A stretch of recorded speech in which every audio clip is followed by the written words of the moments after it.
In this video, I will be taking you through the Undertakers camp, which is the latest map added, or the camp that is added to the latest patch, and I will tell you what to do and what to expect throughout the video, and why this is actually very important as a new map, because of the weapons or the potential rewards that you could actually get. So this video is for the highlights for the video. I am doing it, I'm level 100 plus, so this goes on for this, it's gradual, right? So this one is divided in tiers where it all depends on your level. So you would probably get very similar rewards, but the difficulty would stay the same. So the difficulty of this camp is really easy. The clear time would probably be 5 minutes on average, 5 to 6 minutes. You would not need to use any bandages, you would not really need to use any healing items, just wear armor, and because they would hardly hit you. Unfortunately, with the new patch, what you need to watch out for in any map, your player would just stand still. I do not know if this is for the computer, because I play the game on PC, or if it is just a global issue. Because sometimes your player just stands in one place and refuses to go in a certain direction, so that's where you get a lot of the hits. But in this video you will see that I get stuck sometimes, but I do not use any I don't use any bandages or healing items or anything else. So what you will face is 3 types of enemies, which are the Undertakers. The Undertakers are melee soldiers, and they are slightly fast, but you can still outrun them, as long as you're wearing good boots. So these will be the melee ones. There will be a few of them.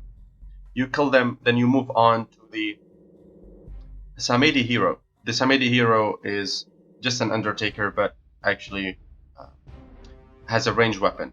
And it's not really strong, but you want to look out for your armor. So what you do is, I will show you in the video how to do it. But if you have other ways, you can also use your own way to avoid any of their hits and stuff. I mainly use throwing knives, or a weapon that would be better ranged than theirs.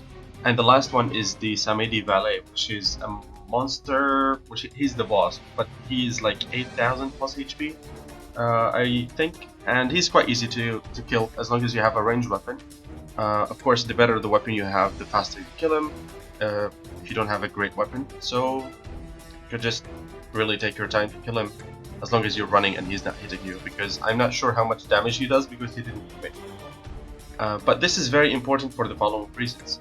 What you will get is, you will get the Charm Claw, I think that's the name of this item, I'm not really sure.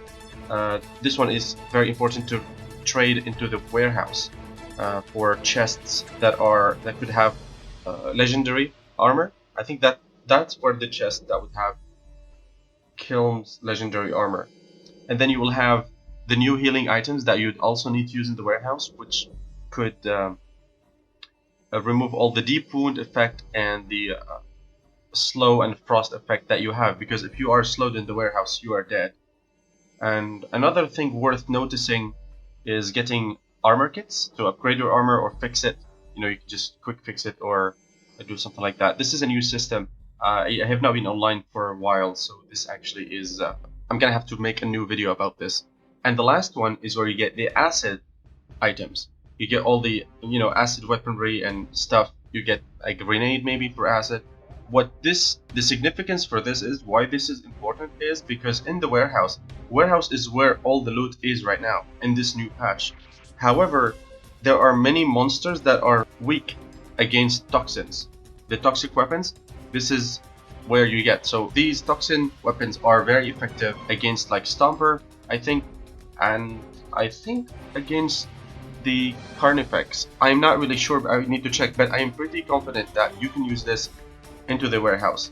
And I'm not sure if it works on turrets, I don't know yet, but if you're using it on turrets like in the Scythens or something like that, I really still have to check this out, but I can assure you that this will be very important for the warehouse. The spawn time, I'm not sure how long it takes, like once you finish it, how long will it take for you to do it again, I'm not really sure.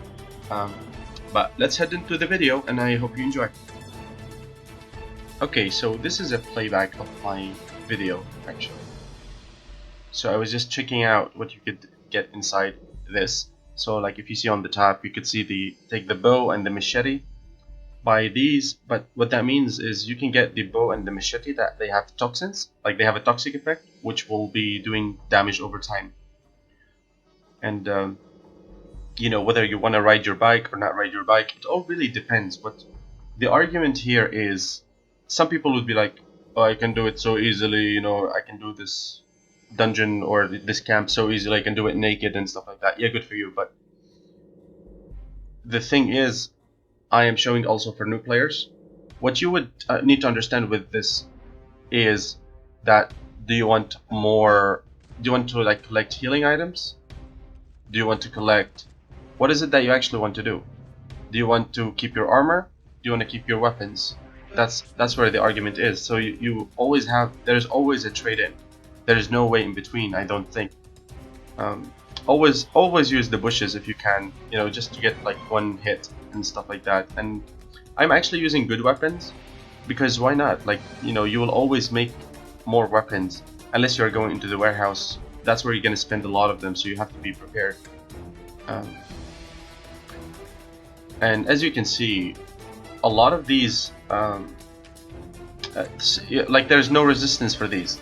If you see a monster that has a green, like a green kind of icon on them, like a green fire for example, which this means they are fire resistant. So you do not use any flame weapons, because flame weapons will not affect them. And you know, if you have the yellow broken fire icon, this means that you could actually hit them with fire that will deal a lot more damage over time, and it's kind of like a damage stack basically. Like, even though this is a kind of a toxic map, but they, you know, the toxins still affect them. So you see all these, you know, the map is kind of like almost green. It's like really toxic map. I think this is like a refugee camp for like Dota players and League of Legends. I mean, this is how toxic that community is. Shout out to all of these players. I used to be a Dota player too, but probably that's why I stopped. Regardless, you will probably not find a lot of drops in these guys, except for the probably the last chest and stuff. But you will need to kill them anyway, because if you are going to kite the boss or dodge him, you will have to, you know, you'll have to avoid these. So, and you cannot avoid them, and then if you get chased by like 3 or 4 people, it's an issue. Like, if you step into this green toxin, you will lose minimal health, but I don't know if it affects your armor. I know it reduces your HP. So here I kind of like failed. Like, this is where my player stuck. You know, I couldn't move. And this is also one of the issues in the game, where you cannot actually, like, your weapon does not detect the mob first. It detects a car, but it doesn't detect, like, there should be like an order of priority where you could choose, you know, where the enemy is picked first if you're holding the weapon and if there are enemies nearby. But it's okay. I guess they can fix this in the future. I do not know. But this is a really short kind of video for the camp, because really there isn't much to do. I wasn't like messing around or anything, but it was also my first time doing it, and it's really not difficult. It's like any other camp.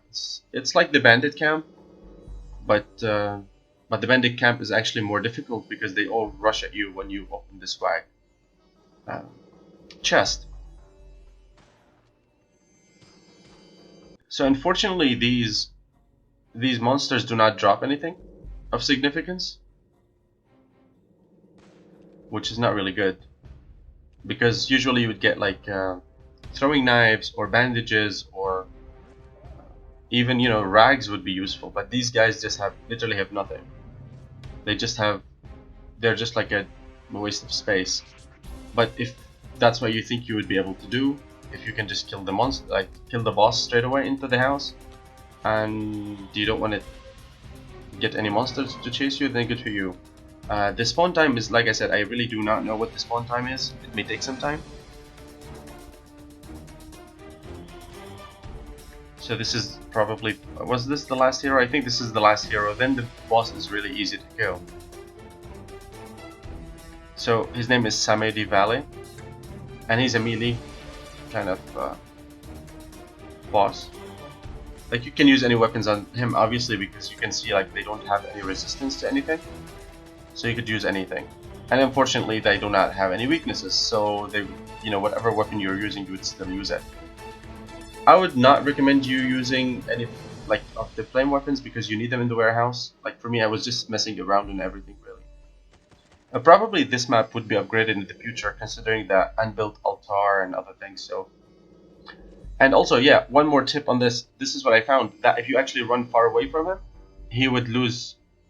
He would lose the aggro. So what you can do, probably just duck again and hit him with a crit hit, a critical hit. So you can just get a lot more damage on him. But remember, when he goes away, he would start regenerating HP. So this is the Undertaker's last box, and you see this. I got a bow, and then the bow has toxin effect. So this you'll be able to use in the warehouse, and I hope that you uh, find the use for this. Even though it's really slow and the warehouse is a lot more difficult, what I would suggest is that you wait, to be honest, not spend so much material on the warehouse, because it is really difficult unless you're really well prepared. So even though they are not a lot of items, but I think it's worth it for what it is, because probably they have high durability, because it did last me for a while. Like this bow did last for a while. So that's it for now, and I hope you enjoyed the video.